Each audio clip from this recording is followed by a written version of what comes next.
Most people think procrastination means you're lazy or undisciplined. But what if it's actually a sign you're using the wrong system for the way your brain learns? Today, we're unpacking why just study harder often fails. Almost everyone. And the one shift that helped this guest go from nearly failing out of top tier results to making top tier results. We'll reveal exactly what that shift was at the end. So stay tuned. Hi, and welcome to the U World Order Showcase podcast, where we feature life health transformational coaches and spiritual entrepreneurs stepping up to be the change they seek in the world. I'm your host, Jill Hart, the Coach's Alchemist, on a mission to empower coaches and spiritual entrepreneurs to amplify their voice, monetize their mission, and get visible. If you're ready to start attracting premium clients without chasing algorithms or hunting people down like a banshee on a mission, head over to coachesalchemist.com and schedule your free client acquisition audit. It's the first step to building a business where your clients seek you out rather than you having to hunt them down. Today, we are chatting with Tom Vorselen. Tom is the founder of The Study Coach and helps overwhelmed students and working professionals overcome procrastination, mental overload, and burnout using science-backed learning strategies. After nearly failing out of his bachelor's program, Tom transformed his results not by working harder, but by learning how to learn. Graduating with his master's with an A average today, through one-on-one coaching, workshops, and his AI-powered study coach platform, he's helped 175 plus clients achieve 90% plus grades while building confidence, structure, and sustainable success. Welcome to the show, Tom. It's really great to have you with us today. Thank you so much, Jill. And before we dive in, I want to say thank you for everything that you're doing for us as indeed coaches and entrepreneurs.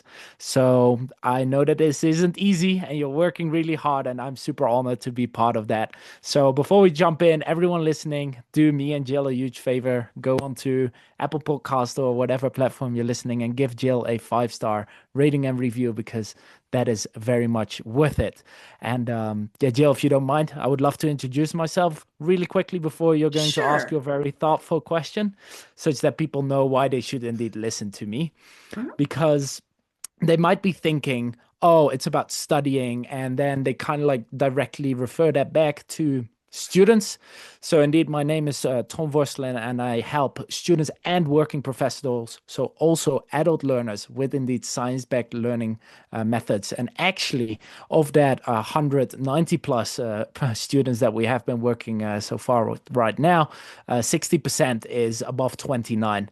So these are people in their mid 30s or 40s working on promotions, career changes, and they are getting stuck with indeed, well, doing an ACCA exam or any board exam that they have to do to make that promotion. So this is what I'll be sharing with you in today's episode. So if you're interested about how to learn faster in less time, how to manage your time better, so how do you combine study, work, and kids, and how to deal with procrastination, then make sure you stay tuned.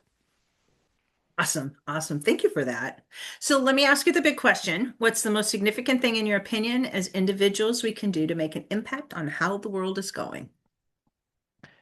One of my coaches, one of my first coaches, Rob Dial, also known as the Mindset Mentor, has one of the biggest mindset podcasts in the world. He always ends his podcast with the phrase, make it your mission to make the world a bit better. And he shared with me that helping others is one of the best ways to do that because it can be in any shape or form, keeping the door open, advising a friend, or with the work that we are doing, actually showing someone step by step how to go from struggling and failing to succeeding, whether it's business, whether it's fitness, whether it's studies. I am very sure that everyone who's listening has a particular skill or has knowledge that they can share and help others with. So I think if they keep doing that, we will make the world a very, very good place. That's that's what the U World Order is all about. It's it's valuing people for who they are and what they have to contribute because we're all gifted, right? We all are unique individuals, no matter how many times people will tell you you're just like everybody else. We really are all snowflakes. We are all unique and we come here with a specific purpose, and it's to help others. we're all connected. It's like, your finger doesn't try to do your foot's job. And we shouldn't be about that either. Nor does the finger complain to the foot that the foot's not doing a good finger job. It wasn't designed to do that job. And we are all designed to contribute, and we all learn differently.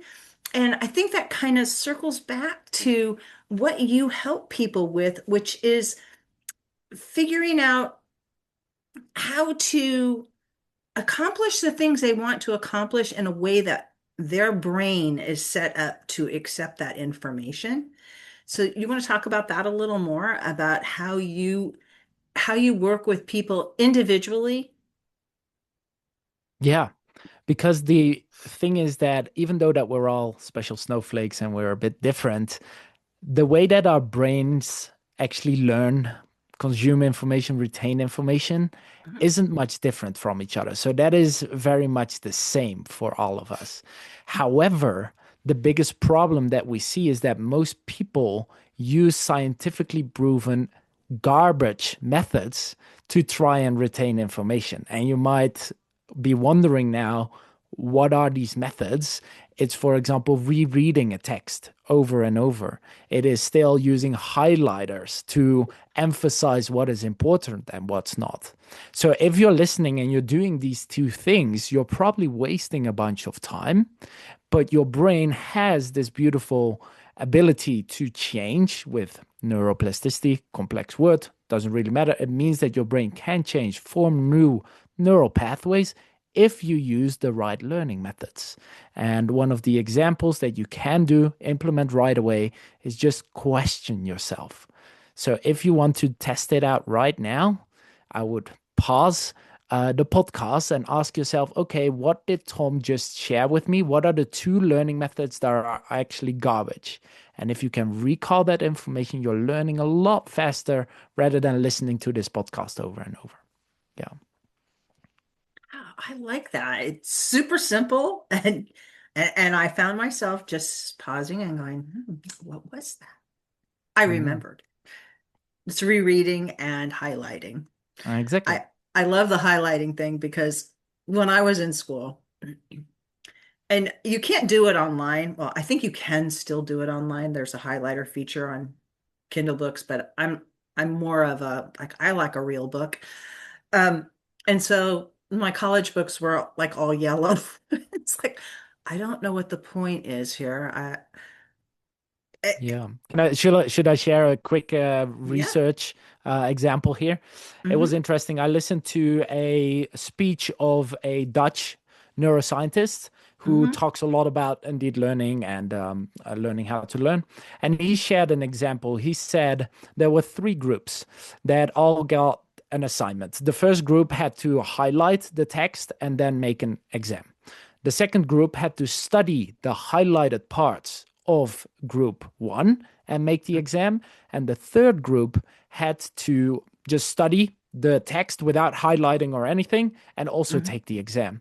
What they found, there was no significant difference in any of the groups in their retention and their exam results.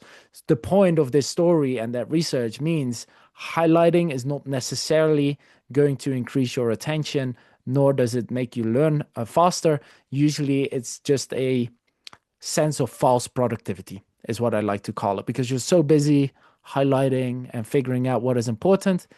Instead, turn that information directly into questions. Ask yourself, what's the definition of concept A? Write that down, test yourself after 3 or 4 minutes, and see if you can retain the information. Yields way better results, same amount of time spent, but double the results in terms of learning. That's a really, really interesting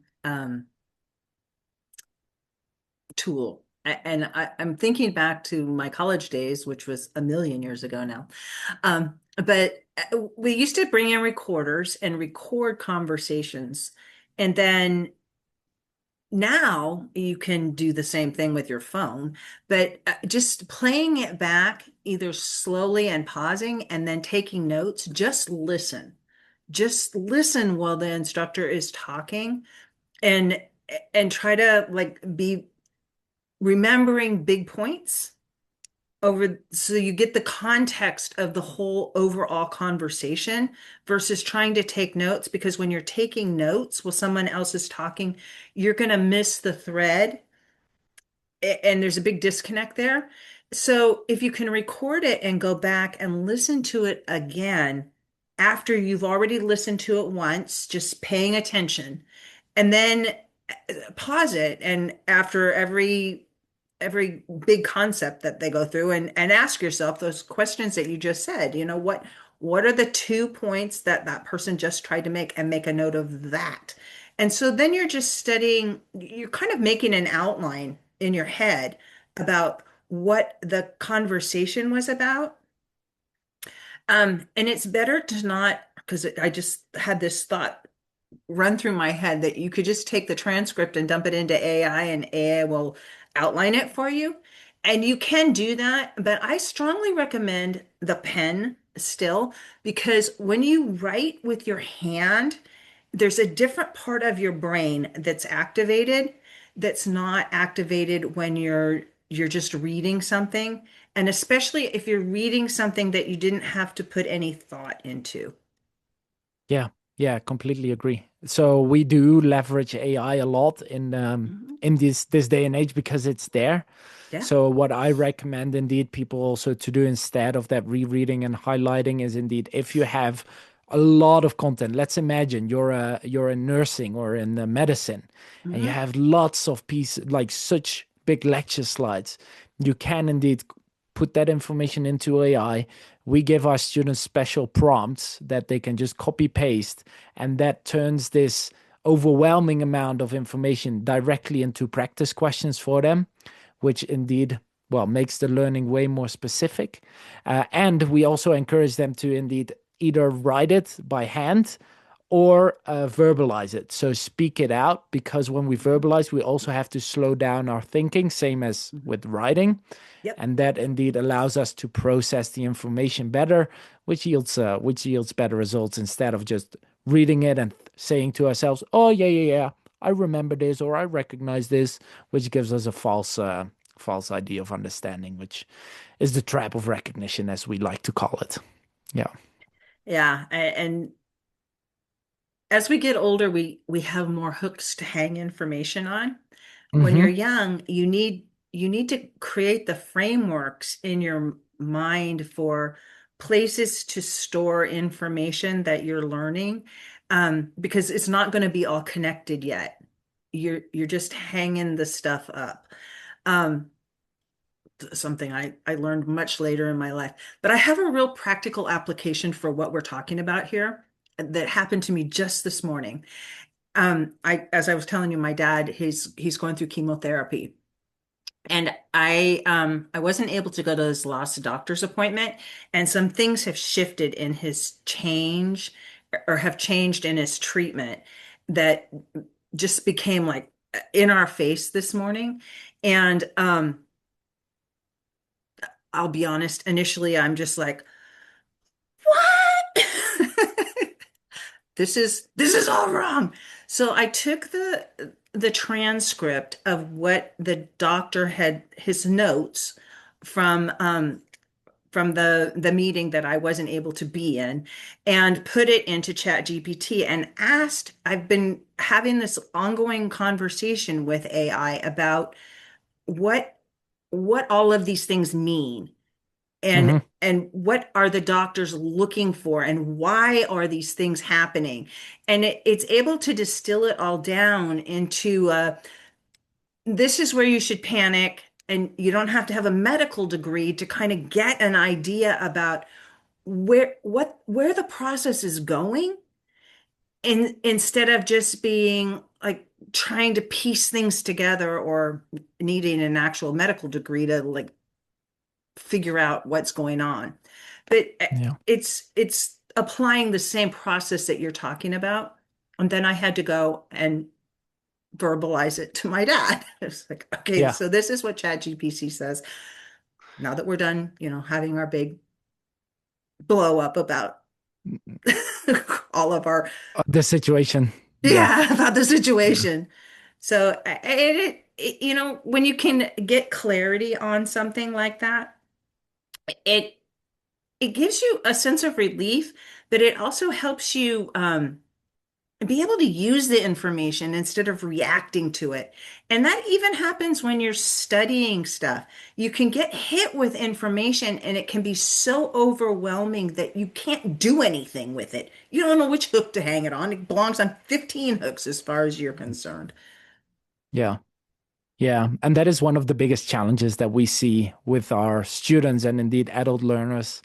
It's that overwhelming amount and the complexity of some terminology that is being used, which I Mhm. can imagine you got that report and they are sharing like words and conclusions that you're like, this all sounds very complicated. And the Mhm. students have the same.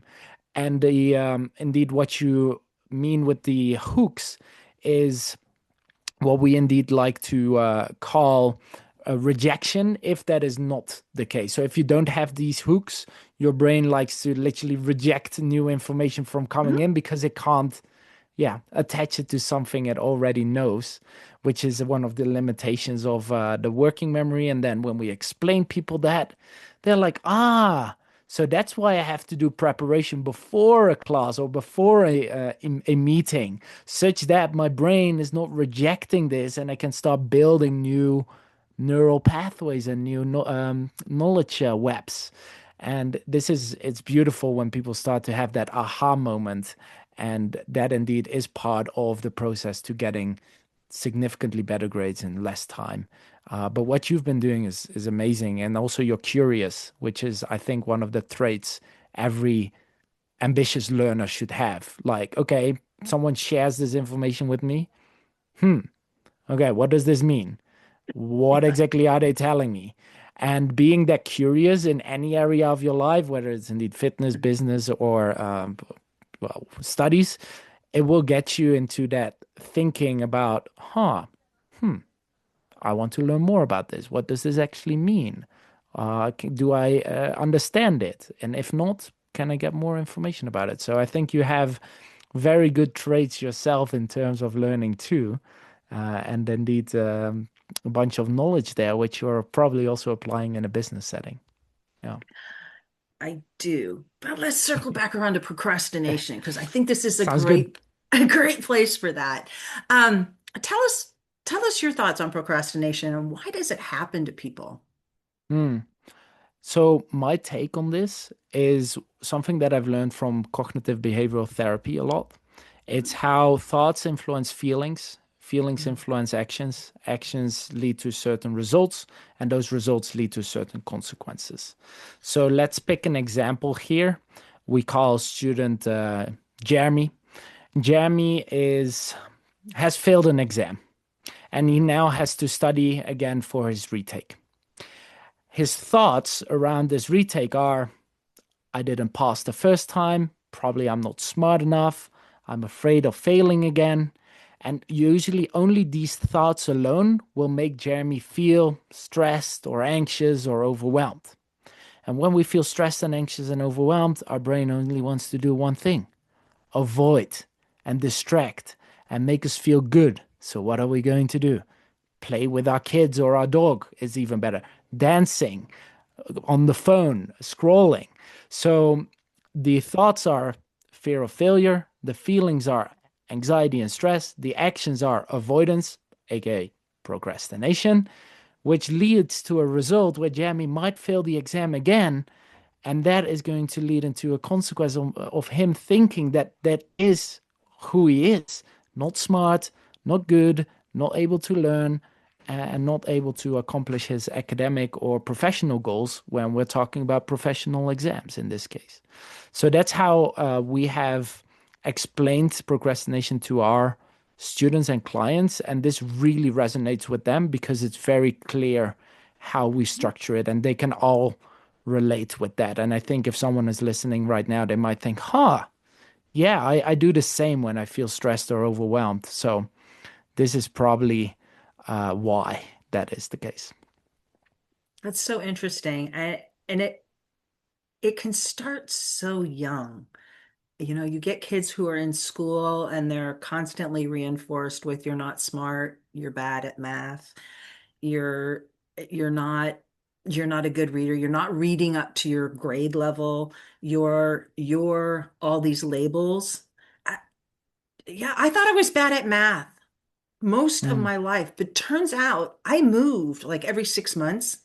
So every 6 months I went through a different school system. I had no continuity, especially in the early grades when they lay the foundation for math. I didn't know how math worked. And I yeah, think it's kind of like the same thing you're talking about here. People get into trapped in these situations where they think it's them, but it's really that they don't know the rules. They don't know systems to help them excel. Everyone can excel. yeah, I agree. Everyone can learn. And you just need tools to help you be able to figure out how to create those hooks in your brain and how to place information on them. And we do sort of learn differently, but it doesn't matter because the same tools work for us that will work for somebody else. We're just going to apply them how they function in our own way of thinking. Like some people think in two dimensions. They can't they can't picture something and turn it around in their head. It's just like there's two ways that I know of. And some people will think when given the same set of directions that they say this when the other person says in their mind, oh, it says this. And it's like two different directions. Same directions or same instructions, but different ways of perceiving it. But if you know how you perceive things and you know how the person giving you those directions perceives things, it makes things much easier for you because you could just say, Exactly. okay, so they're saying it this way. What I'm interpreting it as this way, so I need to turn it around so that I can see eye to eye with what they're saying. Yeah. Yeah, beautiful example. And sometimes I have to explain things in three different ways to people. And Mhm. I'm completely fine with that because I accept, and I think one of the best traits that my parents always say and other people say is you're so patient when you're Mhm. explaining things. And if you have to explain it three or four times in different ways, let's do it because eventually my goal is to get you from A to Z. And I don't care how many sessions it takes. I don't care how many workshops or how many examples I have to come up with. If you eventually get there, that is what we decided to work together on. So yeah, it's very important. Yeah. So I know you work one-on-one with people and um and you do workshops as well. Hmm. How does your coaching actually look from a practical standpoint? Yeah. So maybe to explain why we have different formats and resources is that I don't believe that indeed every single person eventually benefits from the same type of resources. Right. So let's imagine we indeed the biggest challenge is procrastination. If I'm only going to give this person a course, like where they watch videos themselves, guess what's going to happen? Right? Research found what 95% of people never finish an online course. So they're going Mhm. to procrastinate on that. How do we tackle that? By providing one on one accountability and coaching, saying to these students, hey, watch these 5 videos, and there's an action step in those 5 videos, and show me that you've done this, such that we hold them accountable and we indeed actually guide them through the course by also the one on one coaching calls and explaining things. So, this already is a 1-2 in terms of one on one coaching and a classroom like course setting. Mhm. The biggest benefit that people get is from joining my workshops. Why? Because nobody ever indeed really teach you and shows you how to use certain methods. So when we talk about the procrastination, we actually show them these thoughts, feelings, actions, principles, and we let them journal on it in that exact moment. So they have to write about it. If I teach a learning method, I'm going to explain it and they're going to work with that learning method for 15 to 20 minutes. If I teach them how to do their time management better, we're going to do that on the call such that we see what they've done. They can ask me questions directly, and this gets them into that uncomfortable feeling of trying something new, but feeling more comfortable about it because the guidance is there. The workshop is live, so they can ask their questions. And when people join these every single week, like the results are indeed uh, insane. Like sometimes people surprise me by, by what they accomplish. Yeah. So we have different assets: one-on-one coaching, course material, workshops, Q&As, chat support. I can go on for this for ages, but I think the most important is that we help people go from stressed, overwhelmed, feeling anxious to more calm, in control, confident about their learning and making their progress in their career or in their academics if they are looking for that. I love that. I love that. And it is so important to have all of these different aspects to helping people move from one situation that they find themselves in to the result that they really want. Giving them the tools, but also being there for them as they're practicing, trying it. It's like trying to learn tennis from a book. Yeah. Yeah. It, It's like trying to ride a motorbike or a car by just reading the manual. Like it's not going to happen. So yeah, yeah. yeah. I highly I highly value indeed application-based learning. Also for the medical students, they usually see the biggest yeah, retention when they finally do a lab, or the engineering students when they finally draw something, like then all of everything starts to make sense. But in order to get to that level, you first have to understand the method or the tool, then you have to apply it. And then, hey, it's my job to evaluate and analyze whether you have been applying it correctly, and then make adjustments accordingly where needed. Yep. And that's a really important point because if you're not having somebody evaluate something that you're just learning how to do, chances are you can just be off a little bit and you keep doing it wrong, just a little bit wrong. And over time, you're going to be off in the weeds and you're going to be like, I know he told me to do this. I don't know why I'm getting this weird result. Yeah. Whereas if you're like there to say, that's almost what I said, but not quite. You missed this little tiny word here. And Yeah.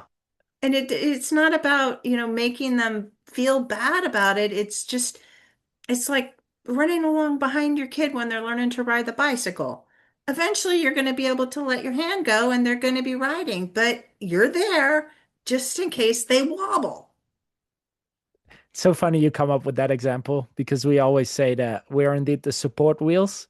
And after a couple of weeks in our program, we're going to take off the support wheels and we're going to indeed be there if you do make a mistake, and we're going to adjust it. But our goal is to teach people skills. It's not to do things for them, because eventually they are going to benefit from this for life. I had a call with a 42-year-old male who was in our program. His name is Jared. And he said, the knowledge that I've gained and the skills, he's doing his MBA next to a full-time IT job and has two kids. So, like, Wow. his life is hectic. He said, I see myself excelling in my career already. He got an A average 4.0 GPA now in his MBA. And he said, everything that I'm learning from you can be applied to so many other areas of my life. And I wish I had learned this in college. And I hear this more often from the people in their 30s, 40s, sometimes even 60s, Mhm. that they wish they learned this earlier. And it's like, I'm always surprised that indeed people never teach about this, because these are fundamental life skills, in my opinion. Yeah. It should be taught in school, in, Yeah. in like grade school. It should just be the way education is shared. I have a very poor opinion of most academic school type situations, but it's because rather than teaching people how to learn and developing that sense of curiosity, rather than just getting them to memorize things that Exactly. they have no way of creating hooks in their head for, where to apply this information, and they try to cover a lot of different topics all in one day. So kids are just exhausted. They're not Yep. they're not actually learning how to learn. They're not learning how to be curious about something. They're not given enough time to explore something. They just have information coming at them that they're not going to absorb. They just want to go outside and play, Yeah, exactly. which Yeah. I think Yeah, and all kids eventually should when play. when you become older and you, for example, you run your own business, right? What do you have to learn? Marketing skills, sales skills, people management, product development. Now, if you then learn, for example, sales, it's very much often scripts and like psychology, empathy, kind of these things.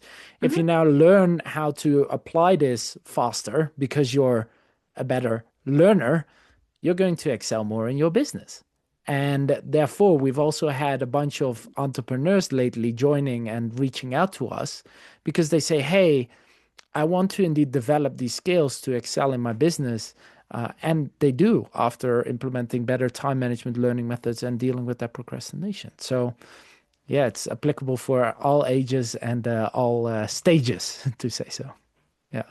So, how do people find you if they're interested in joining your academy, or you have something very special for our guests or our listeners. Yes. So, Yeah. would you Yeah. share about Because I that? think eventually what we've been talking about is like, okay, now you have this information in your mind, but you have to start applying it, right? So you have to do something with it. So, everyone who's listening, I'm going to give them something that we call the study breakthrough bundle. And it's going to consist out of two things. But again, before I mention what is actually in it, it's important to emphasize who this is for and who this is not for. So, Mhm. if you're indeed an adult learner and a working professional and you're dealing with procrastination, feeling overwhelmed, time pressure, and not knowing how to learn, and you want to learn more efficiently and effectively, be more consistent, then this is going to be for them. Okay, Mhm. so all of this, what we've created, is proven science-backed systems to manage their time, focus, and retain information. And the first thing is something that I call the Pacer Study Blueprint. And this is a step-by-step framework that helps people remember more in less time. So they are going to apply a Pacer. It's an acronym, but they will find out when they are downloading the free guide and how they can apply that in anything that they are learning or reading. And the second thing, which is something that is only available for paying clients, so which is inside of our exclusive learning program, but I grabbed it, put it in a bundle. It's called the Anti-Procrastination Masterclass series. And this is a video training plus workbooks and templates to help people indeed then stop procrastination, planning their week, and be more consistent. So, like I said, this is only for paying clients, but the ones who are listening and they are like, oh yeah, I'm serious about this, go to the following website, which is very easy, tomvorselen.com/world, referring back to the podcast. So again, I will repeat, if you want that pacer study blueprint and the anti-procrastination masterclass series, you just go to tomvorselen.com/world, which I set up exclusively for this podcast, and they'll get immediate access. Thank you so much for putting that together for our listeners. I truly appreciate the thought and care that you're providing for them.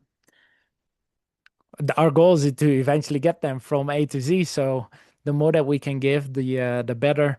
Outside, what you ask me, where can people find me? YouTube at the Study Coach, Instagram at the Study Coach, LinkedIn Tom Vorselen. But yeah, we share content daily about indeed all of these methods, long form, short form, blog posts. So whatever your preferred way of consuming content is, we probably have it ready for you. Yeah. Awesome. Thank you so much for joining me today, Tom. This has been an amazing conversation. I've really enjoyed it. Thank you, Jill. You can learn more about Tom Vorselen and his Study Coach Academy by visiting tomsteam.nl and be sure to take advantage of the masterclass and blueprint he's so generously provided for us at tomvorselen.com/world. Thank you for tuning in with us today. If you're ready to amplify your voice, monetize your mission, and start attracting premium clients, your next step is simple. Head to coachesalchemist.com and schedule your free client acquisition audit. Join us for our next episode as we share what others are doing to raise the global frequency. And remember, change, you have all the power to change the world. Start today and get visible.